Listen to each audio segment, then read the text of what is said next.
Hello, everybody. Hello. So, are you happy? Are you really happy? Neva, I'm looking at you. You mentioned happiness. Hopefully the new job will get you there. John, you're always happy, you don't have to answer. Now you might be thinking, what a stupid question. It's 2019, who's got time for that? Maxine probably thinks I'm one of the crazies even asking it.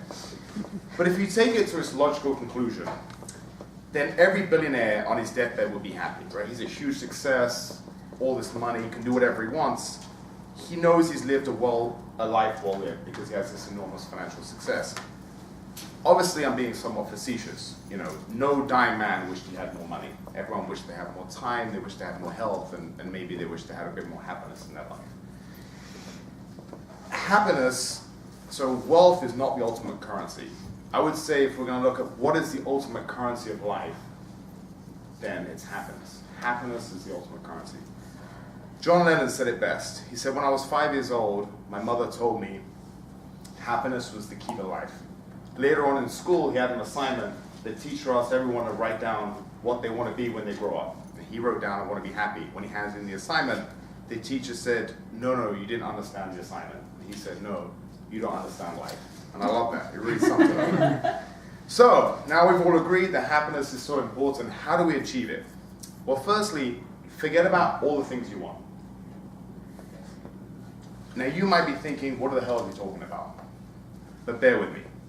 Our brains trick us, and they make us think that if we get the fancy car, you know, the sexy girlfriend lad, the promotion, the new job, Nevin, that we're going to be happy. But alas, our reptilian brains are not wired for happiness. They're wired for survival. We are all here because our ancestors survived. Something awful called adaptability. Sorry, I can't speak. It's a long day. It's been a long day. Something awful called adaptivity, Jesus, means that every time we get something that we want, our happiness quickly fades and we adapt to the new situation. So in the hostile atmospheres that our ancestors inhabited, they needed this adaptability response to survive. And we rarely look back. But in 2019, this is a very antiquated reminder of our reptilian past, and it just doesn't serve us well anymore in order to achieve happiness. So firstly, we need to stop trying to chase happiness through external things, and we must start looking internal. Don't worry, I'm not going to start talking about meditation, levitation, all this stuff. I'm a man of action. I'm battling in the arena of life, always. But you can be at peace with the short-term fluctuations of life during these battles. Happiness depends entirely on our thoughts. We only have to choose to be happy, and we need to prioritize that thought in our day-to-day life. I remember reading once, the gravity of the battle means nothing to the soul of peace.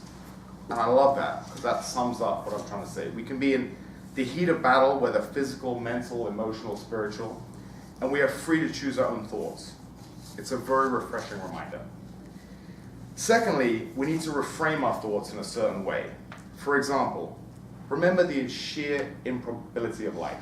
We are one of 100 million sperm that made it to the egg. We are all winners. It's a lovely thing to remember. And who bought coffee this week at Starbucks? Anybody? Only one? Only one? Only two? I don't believe you. You guys all bought coffee. Anyone that can afford a $3 coffee is in the top 1% of global economic wealth. How is that for reframing? I mean, I'm always thinking, last year I only bought a new investment property and a car, and I wanted to buy more, and this and that. We all want way too much. We all here today have so much. We're in the top 1% of global wealth. I mean, I think that's such an incredible, refreshing, reframing thought that I feel a lot better about myself when I think about it. So if you all want to overcome that reptilian brain of yours, if you want to be a truly happy person, Evan, in your new job, and if we all want to fulfill our life's potential on this spinning spaceship through the sky, then remember to forget all the external crap. We really don't need it. Let's start looking internal. And secondly, reframe your thoughts. Make positive thought a habit, because it's really as simple as that. Go internal, reframe your thoughts. Thank you.